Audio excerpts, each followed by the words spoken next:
Boa tarde, bem-vindos a mais uma edição de Visão de Jogo. Esta semana com um acontecimento incontornável, que foi o desaparecimento já aguardado há algum tempo devido à doença grave que atravessava o ex-presidente do Porto, Jorge Nuno Pinto da Costa, numa jornada também em que se deu, de facto, esse acontecimento um pouco insólito, e ao mesmo tempo que decorria o velório, decorria também um jogo do Porto.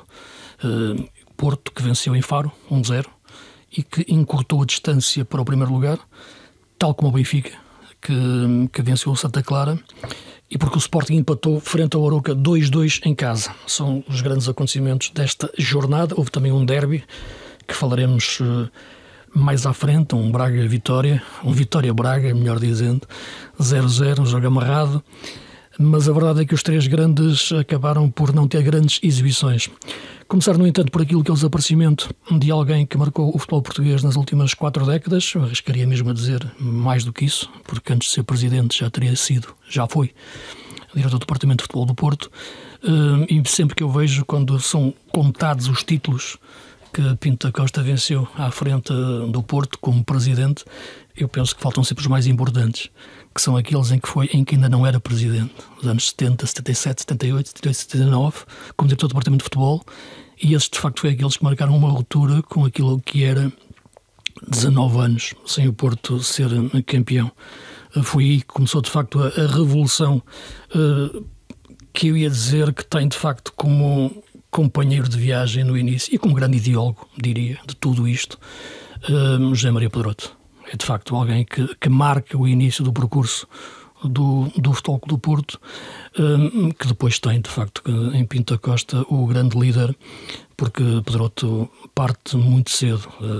Dizer que fez 40 anos o mês passado que Pedroto partiu. Portanto, 85. Exatamente. 40 anos depois parte o presidente Pinto da Costa. Nuno, nesta altura, neste momento, olhamos não só estas 4 décadas, estas 5 décadas. Sensação. Boa tarde a todos, Luís, Sofia e os nossos ouvintes. É de facto um nome incontornável no futebol português, e não só no futebol português, no desporto português, e a melhor prova disso foi o funeral esta manhã, a quantidade de presenças, e não me refiro só a adeptos do Porto, que esses seriam esperados com naturalidade em grande número, mas também toda uma comunidade não só desportiva, como também política, da sociedade. Tive a oportunidade de marcar presença nessas cerimónias e de facto foi um leque muito alargado de individualidades políticas, o general Ramalhianes, o primeiro-ministro Luís Montenegro, assim como diversas personalidades das autarquias próximas aqui da cidade do Porto e da área metropolitana, também vários presidentes de clubes, Jorge Mendes, antigos jogadores, antigos treinadores. Isto prova que Pinto da Costa foi alguém que deixou uma marca junto de muita gente, de toda a comunidade, ou praticamente toda a comunidade do futebol, do desporto e da sociedade. Não era um nome consensual, evidentemente que não era. E ele também nunca procurou ser alguém consensual, porque eu tenho tido algumas intervenções relativamente a este assunto, e há uma palavra que o define, que é combate. Ele combateu primeiro as sensações que tinha sobre o centralismo, combateu em nome do Futebol Clube do Porto, seu clube, mas também em nome do que apelidava de sua amada cidade do Porto. Combateu também sobre aquilo que eram os ideais e a desigualdade de tratamento que ele considerava a que estava votado o Norte, ou seja, foi um defensor também da região, e foi até desafiado a seguir uma carreira política que nunca enveredou, porque, conforme ele sempre disse, ele nasceu, o desígnio dele era servir o Futebol Clube do Porto, e assim aconteceu durante 42 anos. Combate pode ser também uma palavra bem aplicada no que diz respeito aos últimos dias da vida de Pinto da Costa. Alargaria mesmo isso para os últimos 4 anos, desde o momento em que ele tomou conhecimento do diagnóstico de doença oncológica e que, à partida, não lhe daria grandes esperanças de ter uma vida muito longa. Aconteceu em 2021. Ainda assim, Pinto da Costa travou diversas guerras, nunca se escondeu. Mérito de uma pessoa que tem uma personalidade muito vincada. Como eu disse há pouco, ele não fugia das polémicas e muitas vezes até as procurava, porque desde que ele percebesse que a postura que estava a assumir queria trazer benefícios para aquilo que eram os seus ideais, nomeadamente em defesa dos interesses do Futebol Clube Porto, que considerava estarem acima de tudo. No final, estes meses finais, via-se um Pinto da Costa claramente fragilizado ao nível da sua saúde. A debilidade era evidente.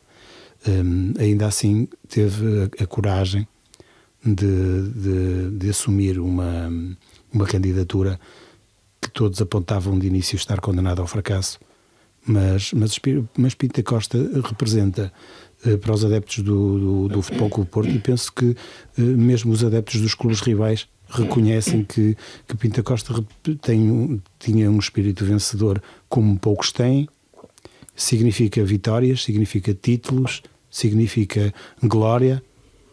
Quando assumiu a presidência do Futebol Clube Porto, o clube, e as pessoas não gostam muito de ouvir isto, mas não era muito mais do que um clube regional.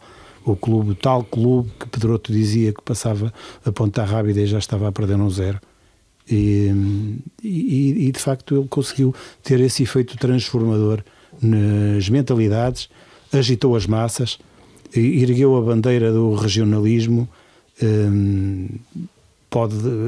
Há pessoas que podem gostar, outras pessoas podem não gostar, mas estamos todos no nosso direito de pensarmos aquilo que quisermos, cada um tem o seu entendimento, mas uma coisa é certa, toda a gente há de concordar que teve de facto todo o mérito nesta transformação do Futebol Clube Porto num clube à escala nacional, à escala internacional, a quantidade de títulos que ganhou, e não só no futebol, é o presidente mais titulado do mundo.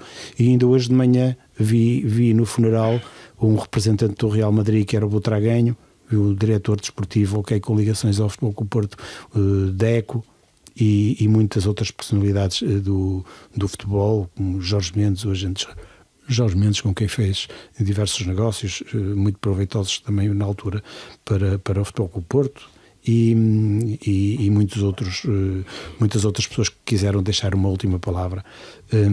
Pinto da Costa sempre manteve com os jogadores e com as suas equipas técnicas uma relação boa. A sensação que transmitia era de grande proximidade, tratava os jogadores pelo seu nome, perguntava pela esposa, perguntava pelos filhos, como estava a família, havia sempre essa preocupação. Eu era uma pessoa culta, uma pessoa também ligada à cultura, uma pessoa que conseguia declamar poesia, mesmo com uma idade avançada, conservava uma memória que eu não me importava de ter quando chegar à idade dele, ou se calhar até antes. Mas era uma pessoa que não deixava ninguém indiferente, para o bem e para o mal. Para o bem, os adeptos do Futebol Clube Porto, que lhe prestaram um tributo, inclusivamente o próprio presidente André Vilas Boas, que me parece que geriu este processo com todo o respeito perante aquilo que foi o pedido do ex-presidente, no sentido de ele não marcar presença nas cerimónias, porque travou com ele, digamos, o último grande combate. Sobretudo o gesto de abrir novamente o Estádio do Dragão e a família corresponder. Competia à família essa decisão, e a família aceitou, e penso que foi um momento marcante para quem lá esteve, e também transmitiu, foi uma despedida muito digna para quem deu 42 anos da sua vida a um clube e o serviu com muito mais glórias do que apontamentos negativos. Sim, deu mais do que 42 anos, sem dúvida nenhuma. E é preciso sentir e viver essas décadas todas, não é? Como eu já passei a estrada dos 50, ou estou na estrada dos 50, vivi todos esses anos, sei o que é o passado, sei o que é o durante, do futuro ainda não posso falar porque ainda não aconteceu, não é? Mas, em primeiro lugar, eu deveria começar por aí, deixar naturalmente uma palavra forte de condolências e sentimentos à família, especialmente aos filhos, à Joana e ao Alexandre, e dizer que sim, aquilo que tu dizias, que é verdade, os grandes líderes não são consensuais, nenhum deles, seja de que esfera for, seja em que país estiver, os grandes líderes provocam sempre ou grandes paixões, grandes amores ou grandes ódios. E são eles que fazem as revoluções, seja de que tipo for, e são eles que fazem as grandes rupturas. E o que o presidente Pinto da Costa conseguiu foi algo que era impensável àquele tempo, meados dos anos 70, que é alterar completamente a correlação de forças dentro do futebol português. O Porto, de facto, era uma equipa que jogava como quem moía um sentimento, sempre um Porto sentido, não é? De pedras sujas e gastas, e que se transformou de repente num exército de futebol. Naturalmente que pelo caminho ultrapassou muitos limites, pisou muitos riscos, mas defendeu de facto aquilo que era o Porto e aquilo que era de facto, que me parece incontornável e que ainda hoje faz sentido e cabe a novas gerações. E sobretudo, deixa-me dizer isto, quem vive no Porto ou quem cresceu no Norte, como eu, em Braga, sabe perfeitamente a diferença que há neste país em morar numa região ou morar em Lisboa, no centralismo. Essa batalha que eu acho que não é, naturalmente, não pode caber ao futebol, mas que pode encontrar também, em todos os lados, bandeiras. E essa luta pelo centralismo, contra o centralismo, parece-me que é algo que deve ser mantido e que deve sempre ser voz por parte de gerações futuras. Não é fácil explicar-lhes o que serão esses novos tempos, mas é impressionante como eles ainda são semelhantes, passado tanto tempo. Pelo que, sendo de facto Pinto da Costa, como dizia também o grande senhor do futebol, que foi o capitão Mário Wilson, um mestre na arte do conflito, tal como Pedroto, fundou esta ideologia, caminhou e lutou dentro dela. Teve, ao longo dos tempos, grandes companheiros de viagem. Pedroto partiu muito cedo, depois teve o Pôncio, exatamente, Teles Roxo, o Pôncio, até o Reinaldo Teles, sim, até de facto os últimos tempos. E de facto os últimos tempos são aqueles que devoram muito a imagem atual. E as novas gerações, muito tempo, independentemente das paixões clubísticas que possam existir e que não permitem ver muitas vezes o trabalho ou aquilo que é uma obra ou aquilo que é uma ideia, concordando ou não concordando com ela, os últimos anos, de facto, devo dizer que ofuscam um pouco, ofuscam muito aquilo que foram os últimos 30, digamos que os últimos 10 anos. Há uma coisa que me parece, eu falei naquilo que são os grandes companheiros de viagem que Pinto da Costa teve, e há uma frase que eu queria deixar aqui que me parece que é exemplificativa. Eu acho que Pinto da Costa escolheu sempre bem os inimigos, muitas vezes não escolheu bem os amigos. E o grande problema do Porto nos últimos 10 anos, que levaram à queda da Pinto da Costa, foi exatamente isso. A partir de determinado momento, ele já não se conseguia livrar das pessoas que tinham tomado conta do Porto. E a partir desse momento, a sua queda começou lentamente até às eleições. E reflete-se na atualidade, porque podemos já passar para o campo desportivo, reflete-se na atualidade, porque o futebol com o Porto vive momentos de instabilidade, mesmo a nível desportivo, ocupou o terceiro lugar, apesar desta jornada ter conseguido vencer, mas foi um bocadinho uma vitória arrancada a ferros no Algarve e também com algum sentimento à mistura, porque era uma vitória que os atuais administradores, dirigentes, transmitiram aos jogadores que era importante nesta data em que o seu antigo presidente e histórico dirigente estava já nas suas últimas horas de despedida de todos quanto o seguiram ao longo destes últimos anos. Falando de futebol e falando daquilo que foi a bola a rolar esta semana, a vitória do Porto em Faro e a vitória do Benfica frente ao Santa Clara. 2 jogos em que, aliás, todos estes jogos são marcados muito por aquilo que tem sido a quantidade do número de jogos e entre a Liga dos Campeões, o Porto no caso Liga Europa, o que leva a uma rotação do 11 que colocou as 3 equipas quase com 11 alternativos em muitas situações, embora também haja que lamentar, a semana passada falávamos aqui da lesão do Manu, agora existir a lesão do Daniel Bragança. Quando estava a regressar, ele volta a ter uma lesão que é a mesma que teve há 3 anos, né? Novamente uma ruptura de ligamentos, é o pior que um jogador de futebol pode ter. E também ontem o Vasco Sousa confirma-se uma fratura do perónio.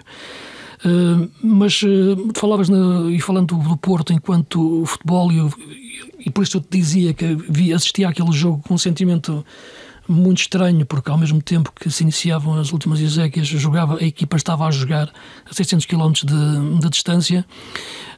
Acho que esta equipa já não sente muito aquilo que é o Porto, o ADN Porto, eu já o disse várias vezes.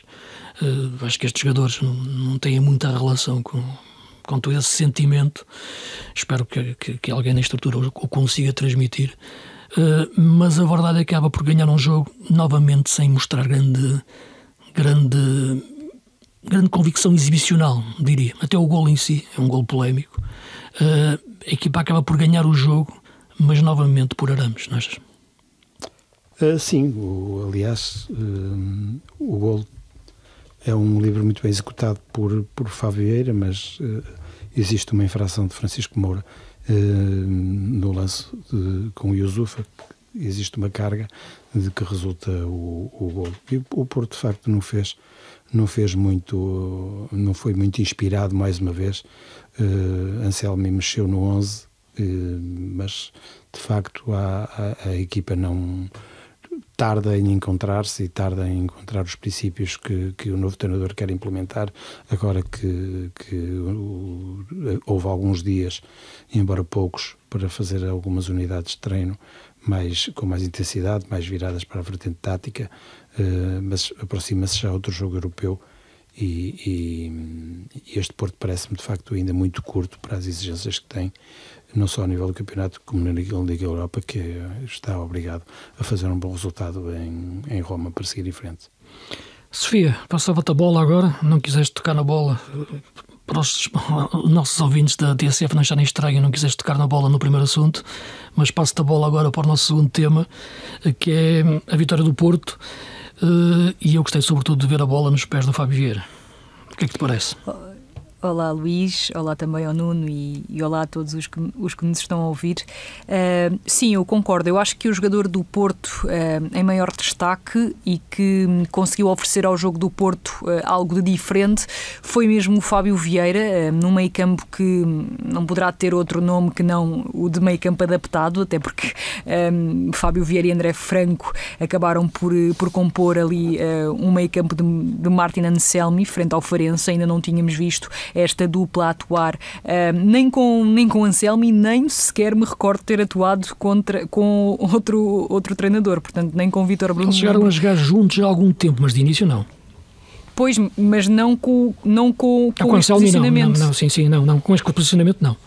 Exato, o André Franco chegou a jogar mais adiantado, o Fábio Vieira também em algumas circunstâncias, mas não com este posicionamento, ou seja, a formarem um duplo pivô, não é? No fundo é isso que estamos a falar. Foi inédito, e eu acho que se por um lado percebemos que André Franco não tem o perfil e não tem sequer a qualidade, permitam-me dizer, para jogar ali, até porque o Futebol Clube Porto ficou órfão de um médio com a dimensão de Nico, depois da saída de Nico, mas nem Eustáquio nem André Franco conseguem conferir essa qualidade, nem têm esse perfil. Por outro lado, Fábio Vieira acho que voltou a demonstrar que tem de ser aposta contínua. Tem um papel difícil porque estamos a falar de um jogador emprestado e, portanto, Às vezes os treinadores também têm alguma resistência entre apostarem constantemente num jogador emprestado e se calhar roubarem espaço a outro que para a próxima época estará no clube, mas este 11 do Futebol Clube do Porto já tem demasiadas deficiências para se abdicar de um jogador como Fábio Vieira no 11 titular. E portanto acho que do Fábio Vieira saíram as coisas diferentes, saiu maior qualidade de passe, saiu maior tomada de decisão, melhor aliás tomada de decisão, numa tarde também um pouco inspirada por parte de Rodrigo Mora. Parece-me que foi um dos jogos mais fraquinhos que o Mora fez pelo Futebol Clube do Porto desde que começou a ser aposta. Depois sentiu-se também, e dar nota disso, que os três centrais do Futebol Clube do Porto têm que ganhar muito mais mecanismos no que confere à forma como, partindo de trás já com outras responsabilidades ao nível da construção, ameaçam desde aí, porque quando tu tens ainda para mais um André Franco, que já tem as limitações que tem, jogas com os alas projetados e tens três defesas centrais que não te acrescentam particularmente na condução, como o Zé Pedro e o Otávio, a equipa fica curta, fica parada, não ameaça o adversário. E contra o Farense em muitos momentos fez uma pressão mais individualizada, mais alta, e tu precisas dessa agilidade dos centrais para jogar em bola, tanto com o passo como na condução, e acho que isso não se viu, e é necessário que se comecem a criar essas dinâmicas. Depois também podemos olhar para o perfil e acreditar que nem Zé Pedro nem Otávio são os indicados para oferecer isso, mas são os que existem nesta altura. O Neon Pérez tem uma missão um bocadinho diferente, acho que sai beneficiado de uma linha de 5, porque está menos exposto defensivamente, faz coberturas mais curtas e ao nível do passe é um jogador que aporta qualidade nesse sentido, mas toda a equipa ainda está muito... sei lá, nem sei bem o termo certo, mas percebe-se que a equipa não está ainda muito familiarizada com ideias exigentes, e as ideias de Martin Anselmi são exigentes e pedem muito dos jogadores, pedem várias missões. Então foi uma exibição muito cinzenta por parte do Futebol Clube do Porto, que até termina sendo segurada novamente por Diogo Costa, que já havia sido decisivo frente à Roma, e fez novamente uma defesa pelo menos muito difícil, de grau de dificuldade elevado, para segurar o Porto a esta vitória. Só para terminar, parece-me que relativamente às entradas, Samu e João Mário serão titulares frente à Roma e foram poupados. Não foi uma questão de não acreditar mais ou menos nos jogadores, acho que estão a ser poupados, tal como Eustáquio, e de lamentar profundamente a forma como Zé Carlos entrou perante Vasco Sousa. Eu obviamente que quando falo disto, eu não estou a falar do caráter do jogador, eu não estou a falar da personalidade do jogador, eu não estou a falar do bom coração ou não do jogador, que eu não conheço o jogador. Agora, aquela entrada e a forma como Zé Carlos entrou perante Vasco Sousa, eu lamento, mas pode ser julgada, e é uma entrada absolutamente inarrável para um jogador profissional de futebol. Não é verdade que se vejam aquelas entradas com frequência, não é verdade que seja uma forma ortodoxa de se entrar perante algum adversário, e acho que manchou muito a partida, e infelizmente também se confirmaram as piores notícias para o médio da formação do Porto. Não queres falar mais alguma coisa aqui do jogo do Porto, ou arrancamos para mais temas, olhando... Podemos passar já olhar aquilo que foi do Sporting, o jogo do Sporting, sim, que foi um jogo que, lá está, mais uma vez começa com o habitual, uma lesão de San Justo, e desta vez acho que o Rui Borges acabou com ele logo na flash, né? Dizendo que ele pelo menos tem que dizer, já não é uma questão de estar lesionado, ao menos que diga que está, não é? Portanto, porque teve que queimar uma substituição, mas depois, pior ainda, foi a lesão do Daniel Bragança, e o Sporting acabou de uma forma até um pouco incaracterística. O próprio Rui Borges também o reconheceu. Começou logo a partir desse minuto, juntando o Jokers e o Arder na frente de ataque.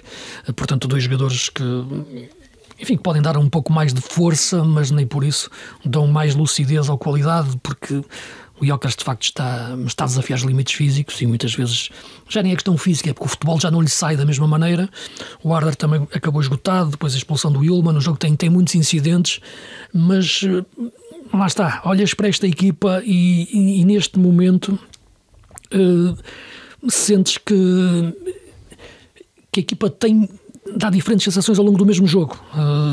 Aqui já não foi a questão de recuar no terreno, como já vimos noutros jogos, ditos mais maiores do ponto de vista da dificuldade do adversário à partida. Mas aqui eu vi a equipa que sofre o 2-1 perto do intervalo naquele penalti, e o início da segunda parte é uma equipa que, procurando de facto o golo, é uma equipa que deixou o jogo partir-se. É uma equipa demasiado ansiosa, é uma equipa que, mesmo o segundo amarelo que o Yulman leva, é da ansiedade de recuperar uma bola quando a equipa tem que ter outra cabeça, que era uma coisa que o Sporting tinha, era de facto essa calma, e estava um pouco a ganhá-la, mas agora volta a parecer uma equipa demasiado ansiosa. Tudo isto tem transfer depois tático, não é? Porque isto, este triângulo da vida no futebol entre a mente, a tática e a técnica, tudo isto está relacionado.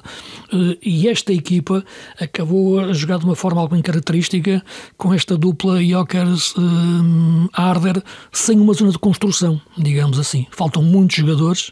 A equipa, claro que não é uma boa notícia aqui da Liga dos Campeões, mas nesta altura para o Sporting lutar pelo título talvez seja o melhor, porque acho que a equipa já não aguentava 2 jogos por semana. Aliás, o próprio Rui Borges está sempre a queixar-se de questões físicas, quando eu acho que este problema do Sporting começa em questões táticas.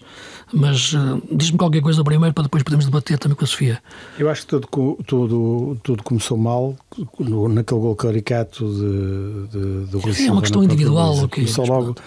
Sim, mas isso transmite logo para uma equipa que chega a um jogo com o Arouca em casa e que tendencialmente vai ganhar com maior ou menor dificuldade, porque dificilmente alguém apostaria que o Sporting não iria vencer o jogo. Não querendo estar a tirar o mérito ao Arouca, mas teoricamente tinha todas as condições de ganhar. Até pelo desequilíbrio que temos visto no campeonato, as equipas já existe alguma distância entre os grandes e os sim, mas naquele jogo, mas um bom Arouca, atenção, um bom Arouca que tem melhorado muito com o Vasco Seabra. Sim, mas começar por sofrer um golo daquela forma. Mas empatou logo a seguir. Mas entretanto tem a lesão de Santos Justo, que já disseste tudo sobre ela, e depois a lesão de Daniel Bragança, que além de retirar de campo um jogador importante, com uma lesão que depressa se percebeu que tinha gravidade, fica sem o elemento que consegue fazer essa ligação, ou que melhor consegue fazer essa ligação ao ataque. Portanto, depois acaba com uma dupla de Harder e Gyökeres. Já se percebeu e já se falamos aqui muitas vezes que Harder é um jogador muito promissor. É o tal jogador de futebol de rua. Outro dia dissemos aqui que na Noruega não havia ruas. Disse que não havia ruas, disse que não havia ruas com buracos. Mas não era a Noruega que nós devíamos ter falado da Dinamarca, porque ele é dinamarquês. Ok. Desculpa, mas realmente Harder não tem aquela experiência, aquela maturidade para ser ainda o matador, falando com a expressão futebolística, para ser aquele elemento que perante a baliza não hesita, porque eu acho que ele, no momento de rematar, ele quer fazê-lo com toda a convicção, mas depois há ali uma fração de segundo em que ele hesita e muitas vezes define mal. Ou seja, ele vai naturalmente ser um jogador, porque tem potencial para isso, vai ser um jogador que vai marcar de futuro muitos golos, não tenho grandes dúvidas sobre isso, mas neste momento não é esse jogador, falta-lhe essa componente de maturidade, essa frieza na finalização. Eu acho que o problema é mais movimentação que o remate, embora ele falhe muitos golos, mas eu acho que é mais a movimentação. E é alguma precipitação também, fruto da idade, alguma precipitação. Não entrar no primeiro, fica mais ansioso que o segundo. Pronto, mas eu conheço muitos atletas com a idade dele sim, verdade. E que se calhar em treinos, em contexto de treino, têm 10 situações, como aquela em que ele parece ligeiramente descaído pelo lado esquerdo e rematou por cima, que já aconteceu várias vezes ao longo da época. E são jogadores que, se calhar em contexto de treino ou em contexto de jogo, finalizam com calma, escolhem o ângulo, e ele parece-me precipitado a finalizar, quer fazer as coisas com muita pressa, e eu quero rematar com muita força. Nuno, desculpa interromper-te, eu acho que é muito importante fixá-lo ao lado direito do ataque, porque ele não tem a mesma espontaneidade com o pé direito que tem com o pé esquerdo, e quando é solicitado à direita, como aliás se viu no golo que marcou, tem mais facilidade se calhar em não pensar somente na potência e pensar também na colocação.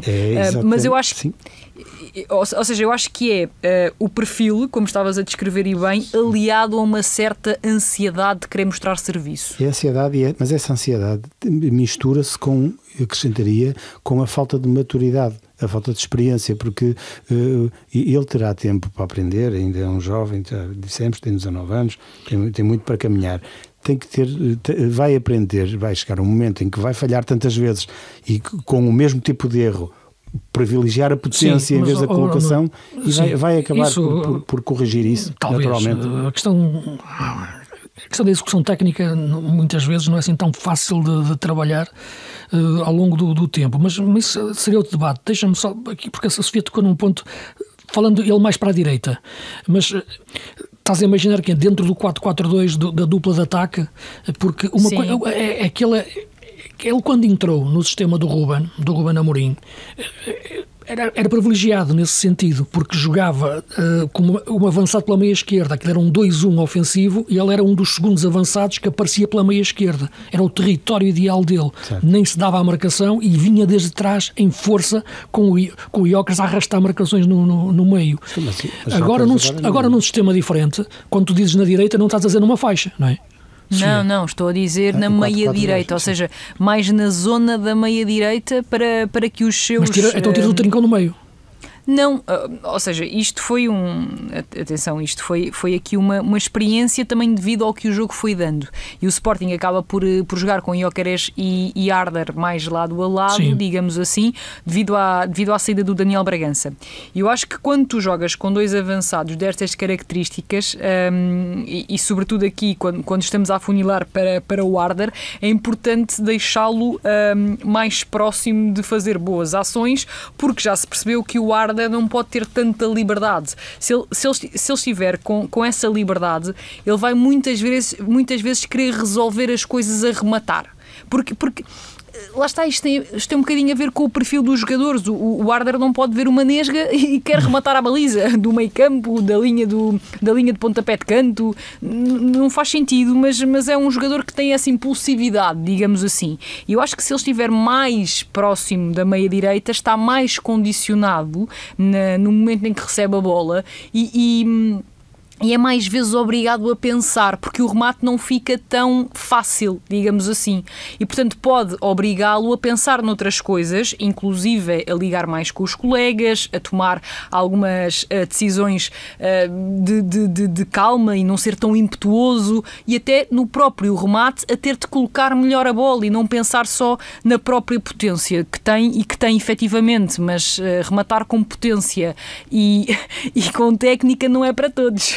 E nesse sentido... É por isso que não sei se ele vai sou tão esperançoso como o Nuno que ele vai aprender uma coisa dessas. Eu acho que sim, porque eu este ano, fruto de questões familiares, acompanho uma equipa especificamente de formação, campeonato que não tem e viste um miúdo que não sabia rematar de repente uma fábrica de golos. Não, finalizava sempre em potência, sempre. Toda a primeira volta, passou a meter no ângulo. Toda a primeira volta marcou um golo. O treinador nunca deixou de o pôr em campo. Também não estou a dizer para não tirar. Não, mas nunca deixou de pôr. Ensinou, estamos a falar de um contexto sub-17, ensinou a dizer-lhe: tu vais continuar a jogar, mas vais finalizar com calma. Vais escolher o lugar. Nem que tu percas a bola a perder tempo a pensar onde vais colocar a bola. E ele marcou 8 golos nos últimos 5 jogos. Não, mas eu concordo. Eu acho bonito, no contexto de formação lindo. Quando o Luís diz que a técnica não é fácil de ensinar, não é? Não, é isso. Ainda há pouco tempo o Martin Anselmi falava sobre isso. Falava sobre eu nunca fui jogador, portanto eu não vou saber ensinar a um jogador como é que se remata, como é que se passa, como é que se faz uma recepção.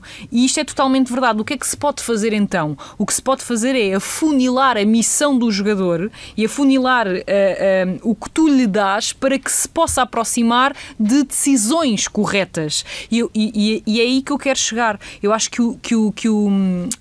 o Arder se aparecer mais vezes pela direita, eu não estou a falar do corredor direito, estou a falar da meia-direita ali, não é? Eu acho que pode afunilar o tipo de coisas que ele é capaz de fazer, e isso obriga-o necessariamente a ter de estimular outro tipo de ações. Portanto, não é uma questão de ensiná-lo a rematar, é uma questão de ele perceber que, como ali não consegue rematar de forma tão espontânea, vai ter de desenvolver outro tipo de mecanismos. Sim, concordo contigo. Aliás, eu acho que a forma como ele jogava com o Ruben Amorim, embora fosse mais meia-esquerda, vai ao encontro dos espaços que tu estás a dizer, não metê-lo tão numa zona central, mas puxá-lo para uma zona mais...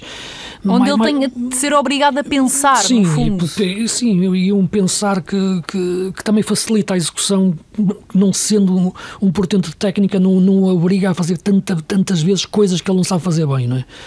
Sim. Agora veremos, porque eu continuo a achar, no entanto, que no Sporting a questão que tem que ser mais explorada, taticamente mais relevante é a questão do Trincão. Acho que a partir do momento em que o Trincão saiu da zona central, em que jogava junto do Jokers, estando o Jokers melhor ou pior, também ele é humano, há momentos na época em que tem uma quebra, todos os jogadores têm, e têm que parar, quando é muitas vezes caso disso. Trincão tem que voltar a ser protagonista nesta equipa do Sporting, é o que eu acho, e é numa zona central. Agora, sem o Daniel Bragança, se calhar vai ficar mais fácil pelas piores razões, mas é jogar ali no meio. Por outra forma, se o metes a partir de uma faixa, ok, ele sabe jogar, não é que jogue mal, mas não tinha a mesma influência de desequilibrar e até de poder fazer golos. Mas acho que a chave que explica e muito esta quebra do Sporting, estas oscilações é mais isso, oscilações, não é? Tem muito a ver. Tem muito a ver com a condição física de Gyökeres. Sim, também, claro. Que não está, os melhores, as equipas dependem sempre dos melhores jogadores. Isso sim, não há dúvida nenhuma. Eu acho que se está, independentemente de nós percebermos que há aqui uma grande fatia do bolo que se deve a estas questões físicas, eu acho que se está a descartar muito a questão tática. É o que eu disse há pouco, eu acho que a questão é tática, não física. Também há razões físicas, mas a questão tática é essencial. Imagina, Luís, não é por uma questão física que os jogadores estão mal posicionados. Pois. Não é por uma questão física que o João Simões passa mais de 20 minutos sozinho no meio campo depois da lesão da expulsão do Yulman. Foi uma escolha do treinador deixá-lo ali sozinho e permitir ao Aroca fazer transições ofensivas apenas com o João Simões no meio campo do Sporting. Não é por uma questão física que o Sporting tem uma transição defensiva paupérrima. Não é por uma questão física que o Sporting continua a ter uma má organização defensiva. Não é por uma questão física que a variabilidade do ataque do Sporting passa muito mais por aproveitar ou tentar aproveitar vantagens nos corredores laterais e pouco explorar o corredor central. Portanto, há aqui uma série de apontamentos que podemos retirar olhando para as exibições do Sporting que não têm nada a ver com questões físicas. E mais, não foi por uma questão física que o Sporting contra o Porto na segunda parte se divorciou da bola, porque foi por uma questão física que Rui Borges disse que isso aconteceu. Ele disse que baixaram as linhas, mas também sentiu a equipa com falta de energia. Ele voltou a falar disso agora, esta semana. Contra o Aroca com menos 1, já não tinha falta de energia na segunda parte para ir atrás do resultado? Foi só quando já estava em vantagem? Não faz sentido nenhum pensar isto. Já tenho dito isso várias vezes e também já escrevi durante a semana, porque a questão, na minha opinião, começa tática e depois pode ter, claro, naturalmente, sempre alguns estilhaços físicos, como todas as equipas que jogam 3 em 3 dias. Mas é essencialmente tático. Deixa-me continuar, porque temos pouco tempo. O Benfica vence frente ao Santa Clara. Um jogo difícil pelo adversário, por um terreno que, enfim, que é o que é. Nos Açores, difícil, mas que não ajuda ninguém. O Bruno Lage montou uma equipa aqui quase alternativa, em função também do desgaste desses jogos todos que tem tido. Atenção que há mais uma lesão de Florentino, não é tão grave como aquelas que referimos, mas vai tirar o jogador durante alguns jogos. E a equipa voltou a fazer uma exibição muito longe de conseguir pegar no jogo desde o início. Teve ali algumas jogadas, mas não teve o jogo em si. Outra vez, eu falava a semana passada a dimensão nacional e a dimensão internacional e voltou-se a ver um pouco isso. Sim, foi um jogo difícil, como se esperava. O Santa Clara em casa, para além da qualidade dos seus jogadores, tem também um relevado que não ajuda as equipas mais dotadas tecnicamente. Eu acho que nos ajuda a eles também. E também nos ajuda a eles, porque o Santa Clara também tem jogadores de qualidade, mas normalmente os jogadores de maior qualidade técnica, e aqui temos que reconhecer que o Benfica tem mais unidades individualmente. Sim, mas nem estava a falar neste jogo. Não ajuda o Santa Clara contra o Estoril. Certo. Não ajuda. Fala no Estoril, que foi o último jogo. Certo, o campo é igual para os 22 jogadores que lá estão. Mas foi uma exibição que foi não foi convincente, e apareceu o Bruma, como já tínhamos dito aqui. Bruma é um jogador que eu creio que vai encaixar neste Benfica. Mas como segundo avançado. E acho que pode ser decisivo, como foi neste jogo. Aliás, Bruma é o melhor marcador do Benfica. Não é? Mas como segundo avançado, ou a jogar a partir de uma faixa. É que quando no início na ficha de jogo, eu imaginava que o Bruma ia jogar aberto, em diagonais, e o Amdouni por dentro, e não aconteceu isso. Pois, o que é que parece, Sofia? Tudo depende das dinâmicas que Bruno vai entender. Diz porque temos pouco tempo, senão. Não, eu acho que o Bruma é um jogador muito mais de ataque ao espaço do que de capacidade para jogar em espaços reduzidos, como muitas das vezes o jogador que joga mais próximo do avançado, neste caso atrás do avançado, tem de fazer. Mas também é verdade que temos visto ao longo do tempo, Luís, temos visto uma equipa do Benfica muitas das vezes a abdicar do protagonismo com bola. Isso aconteceu na última partida no Estádio da Luz frente ao Moreirense, já tinha acontecido, por exemplo, frente ao Estoril, contra o Santa Clara, até quando o Benfica estava a jogar com mais um jogador depois da expulsão do Sidney, creio eu não estar a cometer nenhuma gafe. Também se viu muitas das vezes o Santa Clara com mais bola, até parecia que era o Benfica que estava a jogar com menos um. Portanto, eu acho que esta ideia de Bruno Lage de especular demasiado com o jogo vai permitindo que muitas das vezes o Benfica jogue em transição ofensiva, e nesse aspecto se calhar o Bruma faz sentido no corredor central, como por exemplo o Carlos Carvalhal o utilizou contra o Benfica, precisamente no Estádio da Luz. Agora, para uma equipa jogava mesmo a 9 no Braga, e jogava mesmo a 9 muitas vezes.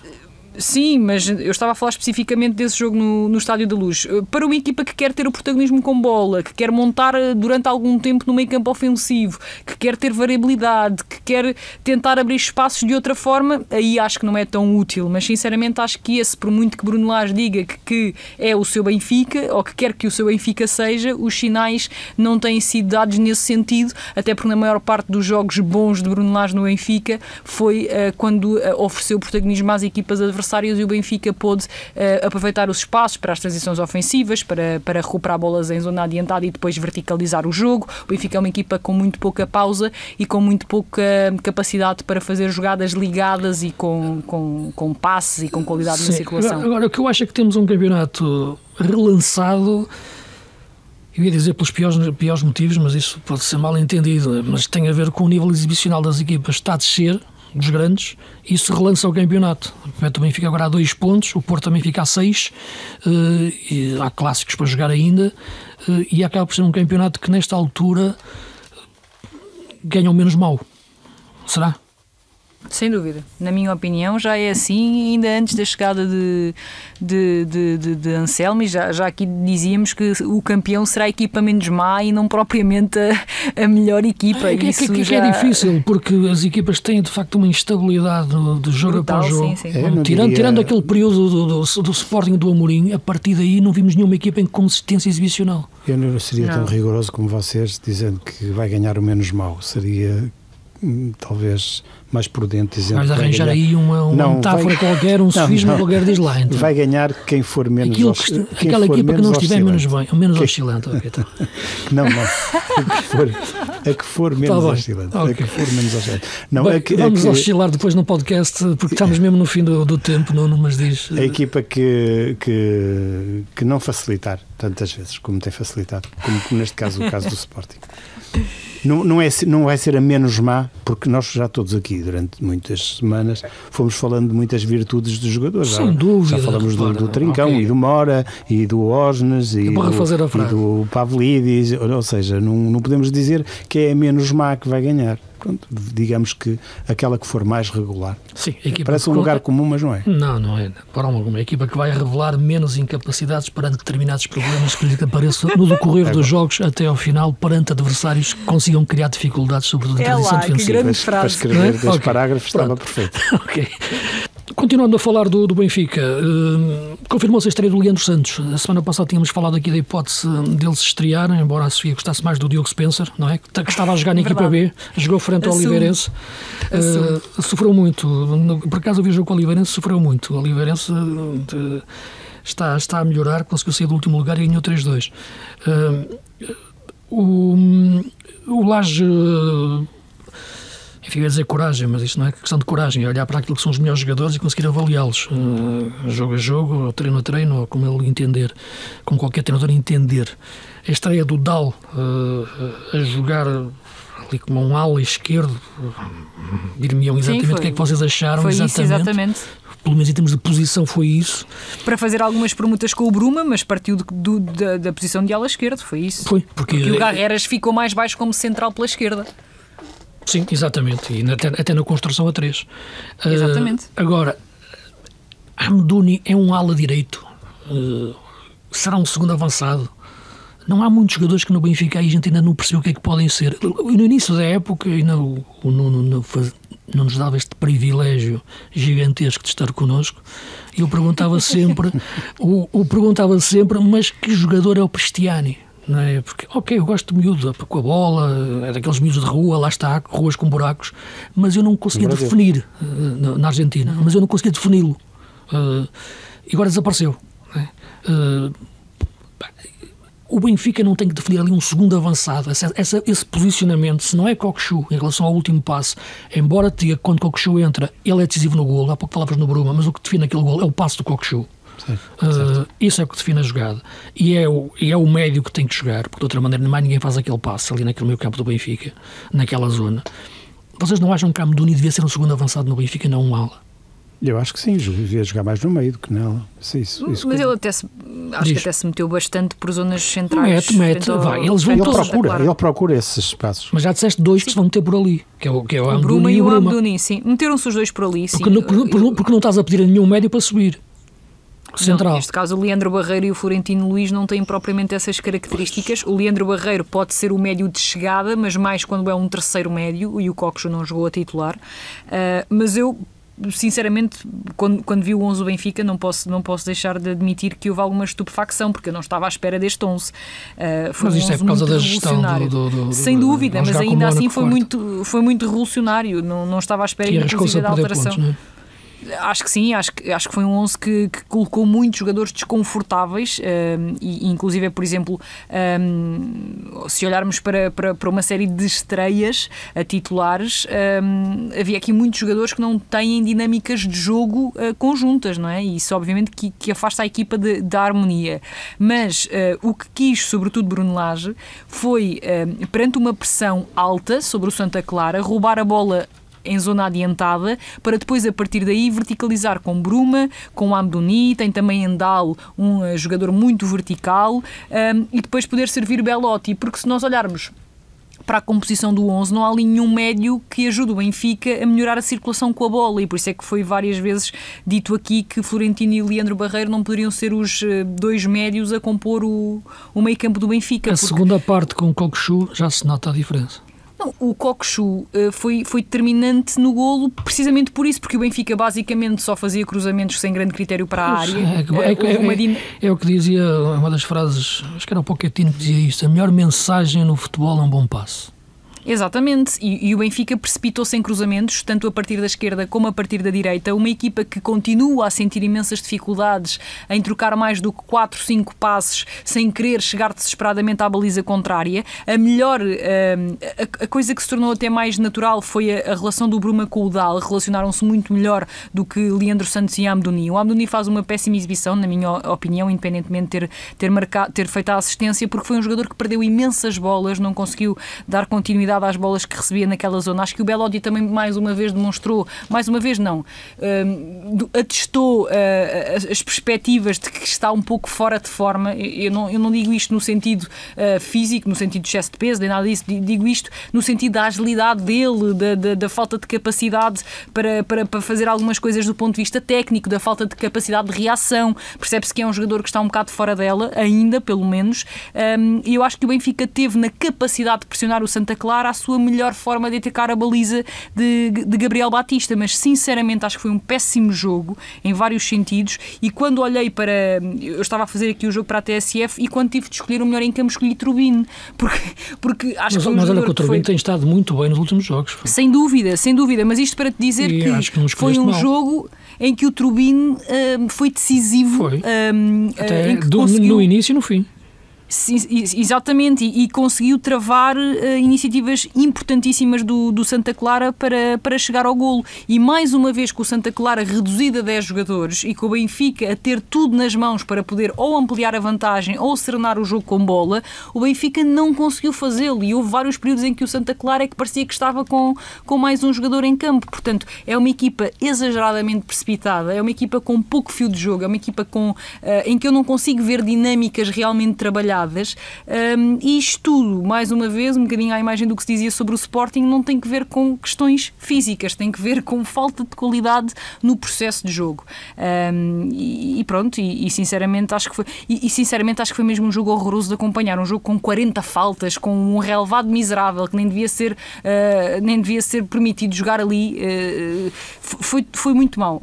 Sinceramente acho que foi um jogo fraco em todos os sentidos. Sim, nós vamos ter uma próxima jornada que vai ter um Porto Vitória, que vai ter o Sporting a deslocar-se ao terreno do Aves, e o Benfica joga em casa com o Boa Vista. Olhamos para estes 3 jogos. O Aves mudou de treinador. Não sei se vocês viram o Aves esta semana, até tenho medo de perguntar se vocês viram contra o Rio Ave, porque a equipa melhorou bastante com o Rui Ferreira. Eu acho que no posicionamento ele alterou o sistema de defesa a 3, está a jogar em 4-2-3-1, mete o Piazon a 10, os 2 médios centro jogam bem, o Rama Grau e o Gustavo Assunção, e mete na frente 3 jogadores que, atenção, quando tem espaço, o Vasco Lopes, o Mercado, que eu acho que é um craque quando quer, é um bom miúdo, mas um bocado malandro, e um avançado que, embora tenha estado em 7 clubes nos últimos 3 anos e em 13 ao longo da carreira, o Gerson Rodrigues, o luxemburguês, que se estiver bem fisicamente pode ser perigoso. Eu acho que o Rui Ferreira é um dos treinadores que eu tenho muito boa impressão e acho que pode dar certo neste Aves. E este jogo com o Sporting pode ser um jogo muito interessante, com este novo Aves, que não é fácil ainda de ser estudado pelo Rui Borges. Pode ser eu confesso que deixei este... Sim. Desculpa, Nuno, vai. Pode ser um jogo um bocadinho à imagem deste Sporting Arouca, porque o Aves, assim, com esse figurino que tu traçaste muito bem, pode de facto causar problemas ao Sporting. Quem vai ganhar o jogo, o Ochoa, é que larga ali uma bola incrível e acaba por sofrer o empate. Sabem, vocês gostam, eu gosto ainda da popstar que é o Ochoa, mas eu acho que quem está também no banco, gosto. Mas eu acho que quem está no banco é melhor nesta altura. Eu também acho que o Simão Bertelli acho que é melhor. Aliás, tem feito uma época muito boa quando o Ochoa teve lesionado. Acho que ele foi para o banco sem razão. Ele esteve muito bem, mas não diria que o Ochoa é só fama. Eu não disse isso. Eu disse que gosto dele. Acho que gostei que ele viesse para o futebol português, porque é uma popstar e acho que é um bom guarda-redes. Um excelente guarda-redes. Mas o Simão Bertelli tem feito exibições fabulosas. Sim, e durante aquela fase em que o Ochoa não jogou, era Bertelli o titular e foi várias vezes designado melhor em campo por algum motivo. Não foi pelos lindos olhos dele. Mas eu acho que o Aves é uma das equipas do fundo da tabela que tem condições para fugir. O mesmo já não fugir daqueles lugares e tentar salvar-se e eventualmente conseguir a permanência.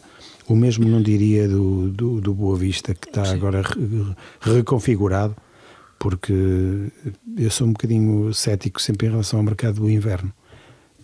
Mas este é um mercado um bocadinho atípico do Boa Vista. Não foi de inverno, já foi pós-inverno, já foi uma coisa depois do inverno. É um mercado entre o inverno e a primavera. Porque sim, foi buscar jogadores empregados. Jogadores que não estavam sem contrato. Buscar jogadores desempregados, muitos acima de 30 anos, nada contra os jogadores acima de 30 anos. Não, a questão é que estarem parados há um ano quase. Jogadores muito massacrados por lesões. E a questão é essa, é que podem ter lesões novamente colocados a jogar rapidamente. O Lito tocou nesse assunto. E jogadores que chegam aqui a um contexto em que que a situação está muito difícil, muito delicada. Isso já estava difícil. Jogar mas lá está, mas é mais um jogo que eles perdem com o Estrela da Amadora, em que a atitude competitiva não está em causa, os jogadores dão tudo. Em termos de atitude competitiva, se calhar é a melhor equipa do campeonato. E tiveram ali momentos em que podiam ter feito o gol e ficado a ganhar. Não me parece que ainda hoje foi confirmado mais um, Diaby, que passou pelo Sporting. Resta saber também em que condição física chega. Mas aliás é a grande questão do Boa Vista, e que os adeptos do Boa Vista devem ter neste momento, é em que condições estão estes reforços que chegaram agora. Mesmo Steven Vitória, que já jogou em Portugal também, e outros jogadores que conhecem o nosso campeonato. Nomes não faltam, não é? Van Ginkel era bom jogador. Kurzawa. No topo da carreira, o Boa Vista e a Europa. No topo da carreira. Eu tenho algo a dizer também muito rápido. Eu até estava... não sei, a situação do Boa Vista é uma situação muito delicada, pelos motivos que sabemos, de ordem financeira, mas não só. Acho que as próprias condições pelas quais alguns atletas tiveram de passar ao longo desta época não se admitem. E os anteriores também. Exatamente, num clube que está na Primeira Liga, mas eu estava a dar, digamos, o benefício também da dúvida perante uma estrutura que foi tentando dar a Cristiano Bacci ali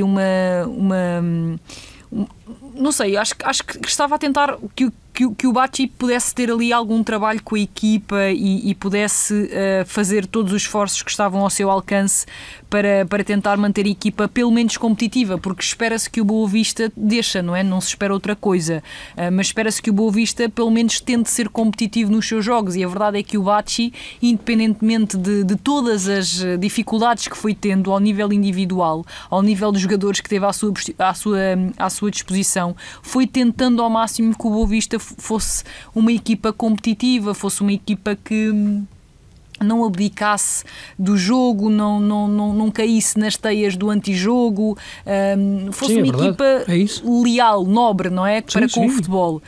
Mas eu tenho de confessar que a minha postura relativamente à forma como eu estava a olhar para a estrutura do Boa Vista mudou drasticamente. Mas a tua questão não é com a equipa, é com o clube, é diferente, não é? Não, é com o clube porque eu não consigo... Pela gestão, pela administração, claro. Eu não consigo, neste momento, acreditar que as coisas estavam a ser feitas com alguma coerência quando o treinador que é escolhido para tentar salvar a equipa é Lito Vidigal. Já salvou o Boa Vista uma vez, não é? E por isso eles vão buscar essa... Eu acho é que às vezes as coisas não valem a todo o custo. Mas que estás a falar da forma dele jogar, é isso? Não, eu não estou a falar da forma dele jogar. Eu não tenho...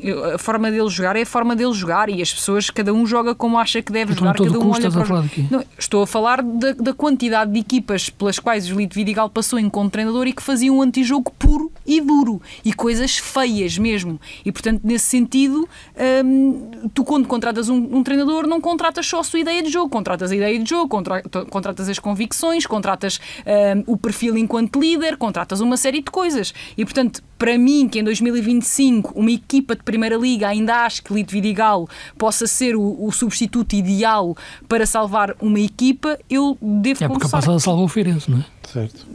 Certo, mas eu continuo a achar que não vale a todo o custo. Não é isso. Tens a tua opinião sobre o Lito, eu acho que...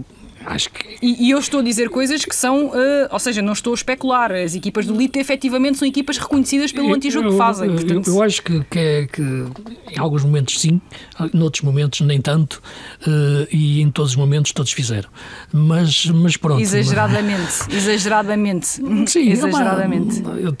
Enfim, o Lito já treinou muitas equipas e acho que algumas não tiveram tanto esse cariz, alguns jogos, enfim. Mas pronto. Das que eu vi, todas fizeram, sim, e todas tinham esse cariz bastante vincado. Que é nunca vez antijogo que atira a primeira pedra. Não, mas não é questão de não fazer nunca. Isso aí sabemos que isso acontece. Agora, pautar-se por isso ao longo das equipas que eu vi que ele dirigiu, eu acho, enfim, é o que é. Sim, o O caso é que o Boa Vista já está a 7 pontos da zona de play-off. Sim, portanto, mas se tivesse ganho ao Estrela da Amadora, o Estrela estaria com 17 e o Boa Vista com 15. Ou seja, havia aqui uma janela de esperança. Era uma jornada excelente, ainda por cima, num momento em que tinham entrado alguns jogadores. Não conseguiram ser todos utilizados, não havia inscrição, outros jogadores não estavam em condições físicas. A grande questão do Boa Vista é saber quando é que esses jogadores que à partida vão aportar qualidade ao plantel vão estar em condições físicas e se não lhes vai acontecer mais nada, porque são jogadores que estão parados há muito tempo. Deixa-me arrancar, senão depois ficamos aqui sem tempo para aquilo que eu acho que é uma coisa que eu quero dizer. O do Nacional da Madeira, o Luís Esteves e o Penha jogaram juntos. Finalmente jogaram muito bem, construíram uma jogada de golo fantástica e levaram com o empate a acabar com o Estoril quando me sentei a ganhar o jogo, e acho que jogaram melhor com os dois criativos juntos. Sendo que é o segundo jogo que o Estoril não perde e não faz uma exibição para empatar sequer. Já tinha acontecido na jornada anterior, frente ao Gil Vicente. Mas lá está. Mas eu acho que esta equipa do Nacional, claro que o Tiago Margarido é um treinador que eu acho que tem uma margem de progressão enorme. Esta equipa tem muitas limitações, e por isso a semana passada até dizia que 10 contra 10 aquilo ficou melhor, o jogo forense, quando saíram uns trincos, e esta semana a verdade é que ele mudou, e acho que o Penha e o Luís Esteves juntos jogaram muito bem. Foi pena não ter ganho o jogo pela ideia de jogo que apresentou. Vamos aproveitar o tempo que nos falta. Jogou-se também um derby minhoto com muita expectativa para esse Vitória-Braga, mas eu confesso que não estava à espera de um grande jogo, porque este não é um grande Braga no sentido de deslumbrar esta época, independentemente de se tivesse ganho, ficaria a 6 pontos de primeiro lugar. Vejam lá, as grandes épocas que o Braga já fez com grandes equipas, e esta época sem um grande nível exibicional conseguirias ficar ainda mais perto do primeiro lugar. Nem estava à espera também por causa do Vitória, que o Vitória já passou os seus melhores períodos, já saíram mais jogadores. O Luís Freire está a tentar montar a equipa, não sei se ele tem tanta convicção naquela ideia de jogo, mas não quer mexer tanto naquilo que já estava feito na linha de 4 e na questão dos médios, e o jogo acabou por ficar amarrado num empate. Eu estava a ver o jogo e pareceu-me que os dois treinadores, a meio da segunda parte, porque é quando os treinadores mexem ali a partir do banco, estavam com receio de mexer e que se quisessem ganhar iam desequilibrar a equipa para perder. Mesmo o Carvalhal desiludiu-me quando faz a substituição a meio da segunda parte e mete o Racic e tira o Garbi para tentar segurar mais o meio-campo. O Vitória só na parte final é que mexe também com o João Mendes, e o sinal principal disso, dos dois treinadores terem que ceder à tentação de não perderem o jogo ou pelo menos equilibrarem a equipa, foi a entrada tardia no Braga do Gabri, porque o Gabri entra só para 10 minutos do fim e percebe-se que naquele momento o Vitória ficou assustado. Até os passos começaram a sair desde trás, erravam os passos, porque o Gabri podia ter sido revulsivo no jogo se o Braga metesse mais cedo. Mas os dois treinadores amarraram tanto o jogo que o empataram, independentemente da Vitória estarem a pensar é que se o Xuxo Ramírez calçasse 46 ou 47, se calhar custava aquela bola a acabar e ganhavam o jogo. Mas era claramente jogo de empate, não? O que é que vocês acham?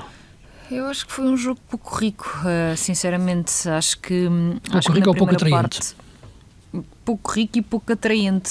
Acho que pouco rico ofensivamente. Acho sinceramente que do ponto de vista ofensivo o ascendente esteve quase sempre do lado do Vitória, mas com muito pouca variabilidade. Foi sobretudo através de cruzamentos que vimos o Vitória a tentar encontrar zonas de finalização. Mas foi um jogo taticamente forte das duas equipas. Acho que as duas equipas não concederam nada ao adversário.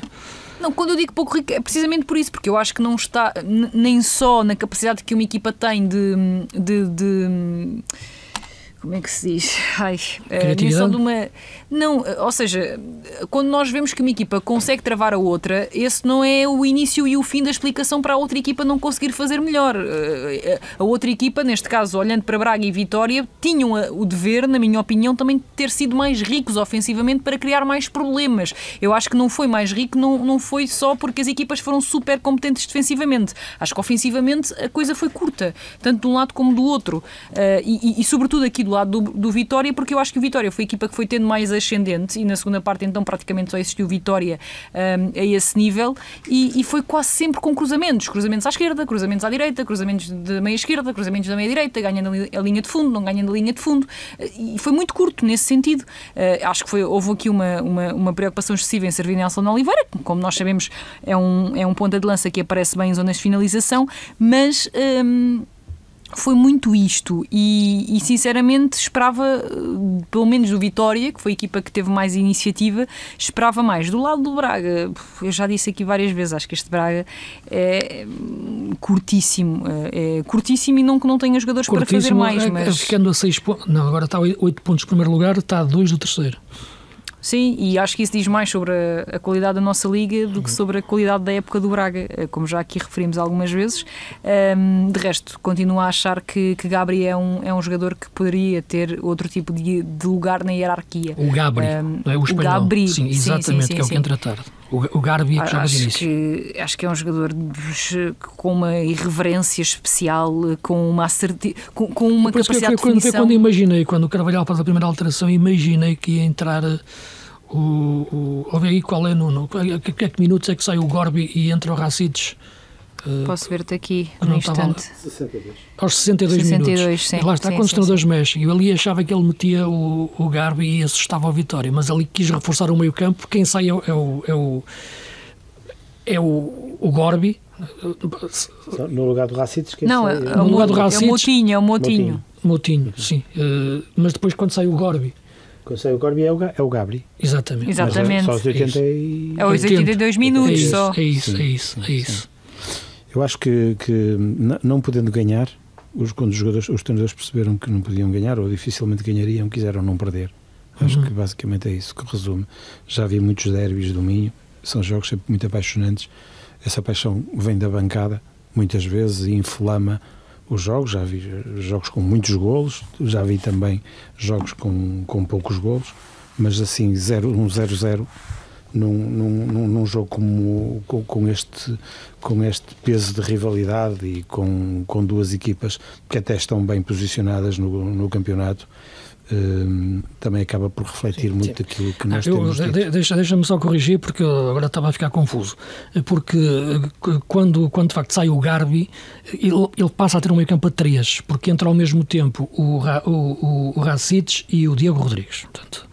É essa a questão que eu queria frisar. O Diego meio da formação, exatamente. Sim, o Diego, exatamente. Portanto, ficam os 3, não é? Portanto, fica o Racites, fica o Gorbi e fica o Moutinho. E retira o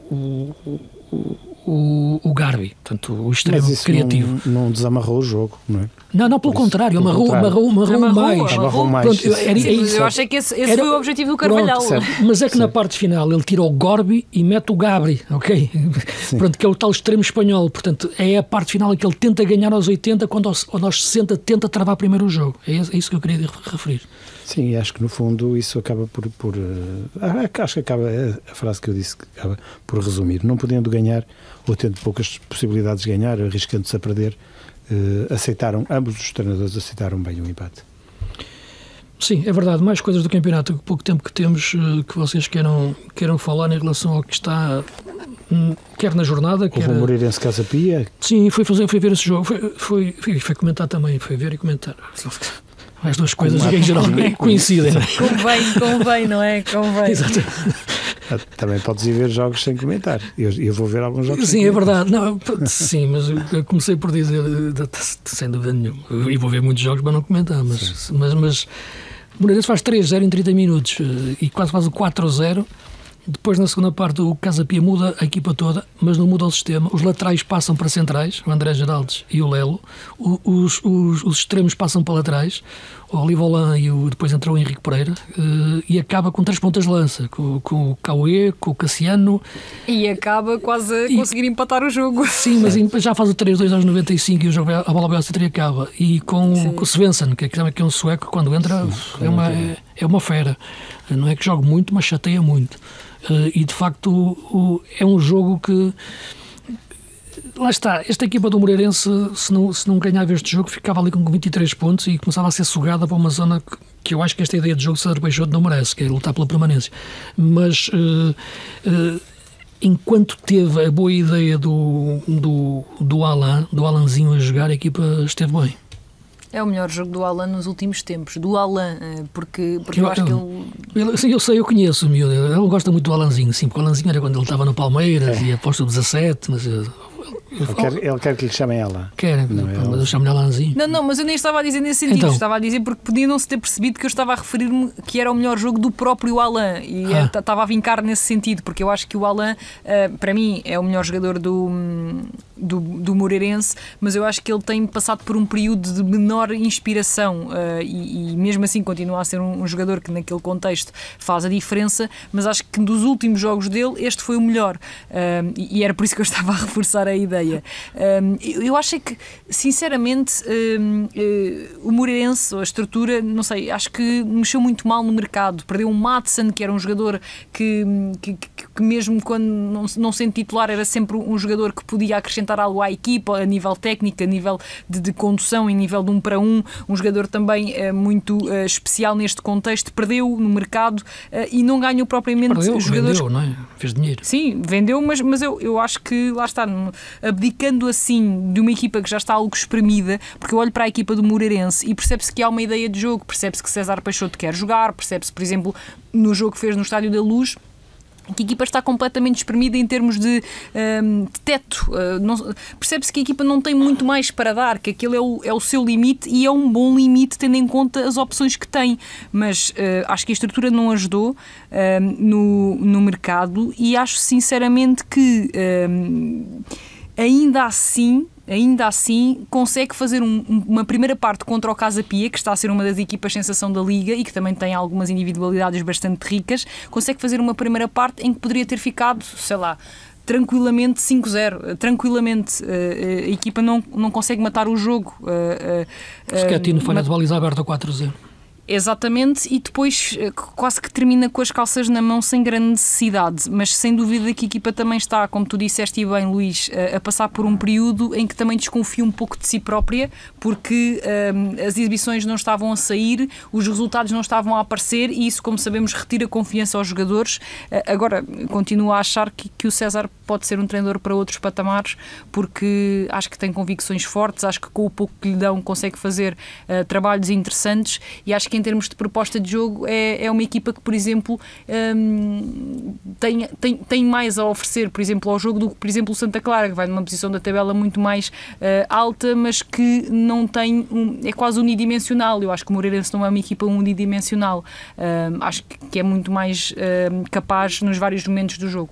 Sim, podemos debater isso melhor depois também num próximo programa. Agora temos pouco tempo, são ideias de jogo diferentes, são realidades completamente diferentes, mas sim, o César está a fazer um bom trabalho no Moreirense. Acho que é o trabalho mais equilibrado que ele está a fazer para juntar as suas ideias à realidade da equipa que tem. E sobre o mercado, só juntando temos que acabar mesmo. Sim, o Moreirense tem o campeonato... Tenho aqui o quarto árbitro a dar cabo da cabeça. O Moreirense tem o campeonato praticamente resolvido e já o tinha no fecho do mercado. E quem conhece... Com 23 pontos, cuidado. Sim, praticamente. Okay. E quem conhece o Presidente... Quem conhece o Presidente sabe bem que não tem ambições europeias. Enquanto não troca treinadores, é uma... Quer sempre ganhar, claro, mas não quer... Não, e ele inventou aquilo tudo. O Vítor Magalhães, estou a falar disso com todo o respeito. Não tem grandes ambições europeias, não vai descer divisão, acho que não justificava mexer. Ok, apito final. Já estamos a ser corridos do relevado, já nos apagaram as luzes. Voltamos para a semana. O futebol esteja convosco.